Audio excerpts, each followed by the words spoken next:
તો દર્શક મિત્રો આજે 15મી ઓગસ્ટે નેતાજી આપણને મળી ગયા છે. નેતાજી આ શું કરવા આવ્યા છો? ધ્વજારોહણનો વિડિયો ઉતારવા. લોક સૌ કોઈ ફિદા મારી ચોકલેટ યાદા. નેતાજી તમને ખબર છે તમારા મત વિસ્તારમાં રોડ રસ્તાની હાલત બહુ ખરાબ છે? એટલે જ તો નેતાજી ત્યાં નથી રહેતા.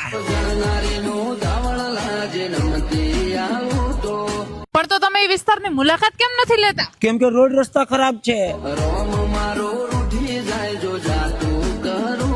નેતાજી તમે તમારા મત વિસ્તારમાં જાતા જ નથી, પાછા ક્યારે જશો? વોટ માંગવા ચૂંટણી વખતે. નેતાજી શિક્ષણ ઉપર તો કઈક બોલો. જે વસ્તુ છે જ તેના ઉપર શું બોલે?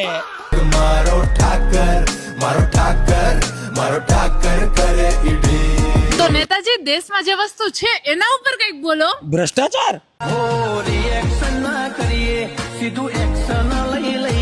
નેતાજી આપણે લોકતંત્રમાં રહીએ છીએ તો તમને લોકશાહી ગમે કે સામ્યવાદ? એ કઈ નહીં, તો જાતિવાદ. ખદડાઓને શું કહેવું?